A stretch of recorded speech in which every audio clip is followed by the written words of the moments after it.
Dans cette vidéo, je vais vous dévoiler une astuce incroyable pour réguler votre système nerveux et vous endormir beaucoup plus facilement le soir. Bonjour et bienvenue sur ma chaîne. Si vous me découvrez aujourd'hui, je m'appelle Aurélie Montin. Je suis consultante sommeil et je vous accompagne vidéo après vidéo ou podcast après podcast à mieux comprendre votre sommeil pour pouvoir trouver des solutions pour soit l'améliorer, soit sortir des problèmes de sommeil que vous rencontrez. Et même si c'est le cas depuis des mois ou des années, et je peux vous en parler en connaissance de cause, puisque j'ai souffert de troubles du sommeil pendant 15 ans, avec une errance médicale incroyable, et c'est justement parce que je m'en suis sortie, parce que j'ai vu que c'était possible, parce que j'ai expérimenté, je me suis formée, j'ai appris, j'ai interviewé aussi énormément d'experts, qu'aujourd'hui, je me fais un plaisir de vous partager un maximum de choses. Alors que ce soit là sur YouTube, que ce soit sur mon podcast, que ce soit sur Instagram, ou alors de façon plus personnalisée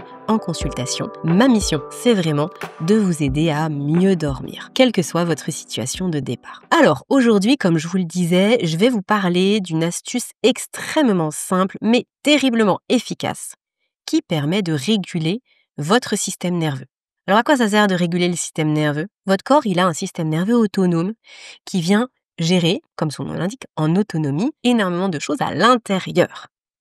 Système nerveux autonome qui se découpe en deux branches, on va dire d'une façon imagée.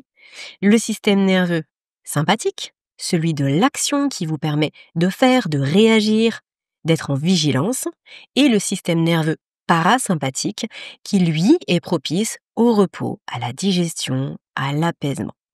Quand on active toujours le sympathique, eh bien le sommeil, clairement, le soir, il vient pas. Ou alors la nuit, on est très haut, ou on se réveille beaucoup, on est maintenu éveillé. Alors que lorsqu'on arrive à activer le système nerveux parasympathique, eh bien on va s'endormir ou se rendormir si on se réveille parce qu'il y a eu un bruit, parce qu'on va uriner, peu importe. On se rendort facilement. Passer de l'un à l'autre, c'est naturel. C'est-à-dire que le corps, il sait faire. On est designé comme ça depuis la nuit des temps. Sauf quand il est complètement dérégulé.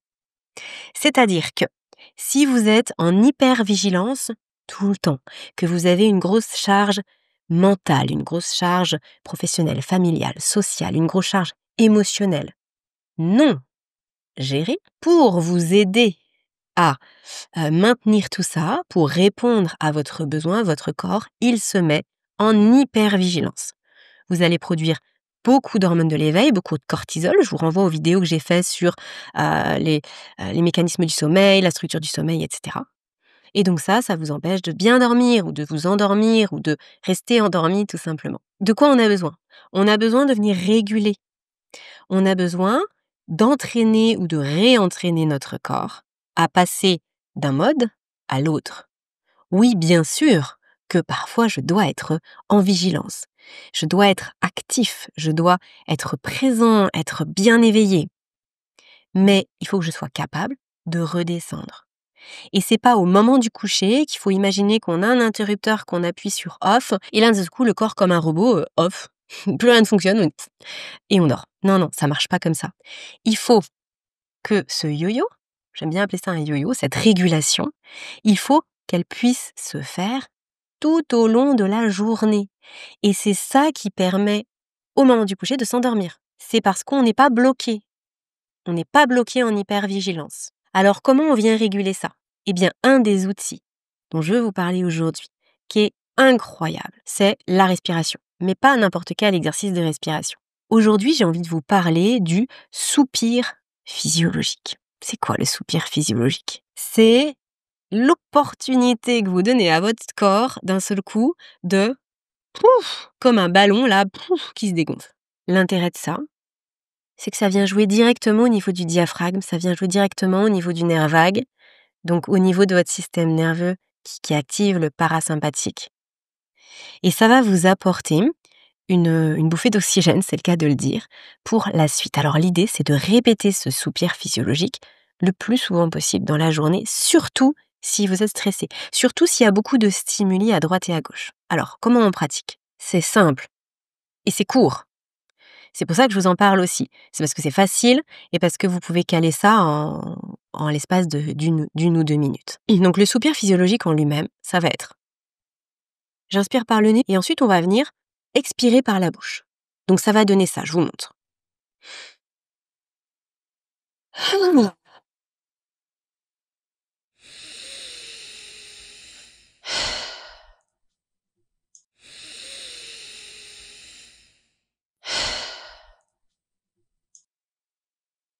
Là, je l'ai fait 3 fois.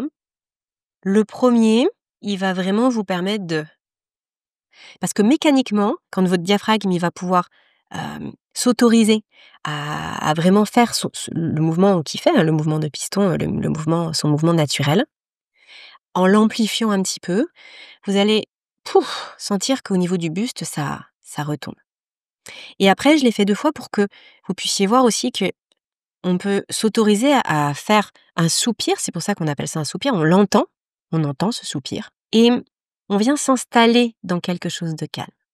Moi, ce que je trouve l'idéal, c'est d'associer ce soupir avec 1 minute de respiration consciente. C'est-à-dire que là, vous allez faire 1 soupir, 2 soupirs et ensuite, en fermant les yeux, vous vous concentrez sur votre respiration.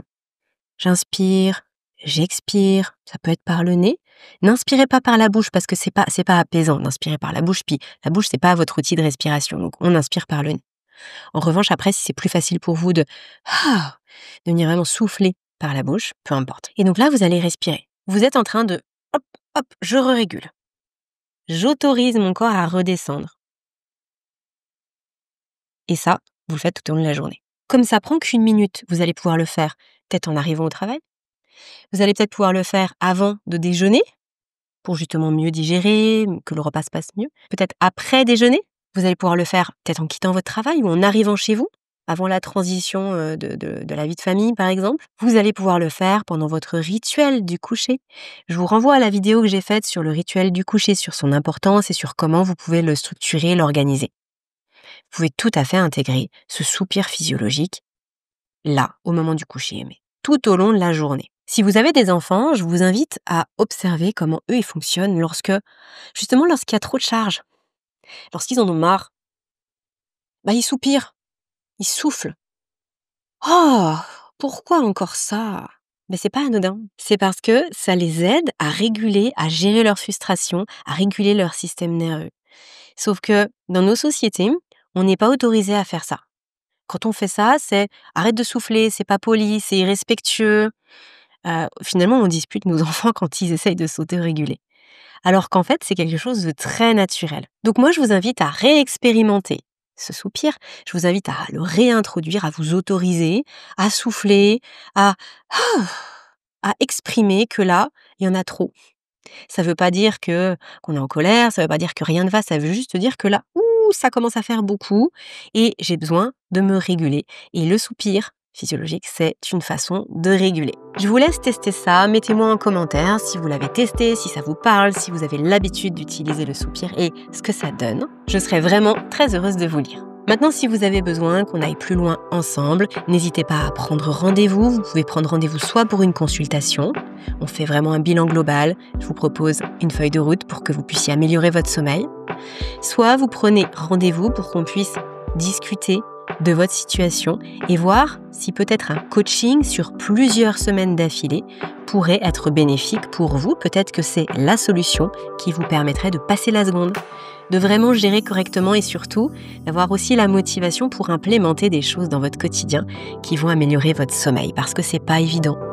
Il y a plein de choses qu'on sait et parfois on le fait pas. Donc peut-être que le coaching, ça peut être une bonne solution pour vous. En tout cas, je vous laisse me retrouver soit sur la prise de rendez-vous, soit sur mes réseaux pour avoir plus de conseils, plus d'informations. Et dans tous les cas, à tout de suite pour une prochaine vidéo.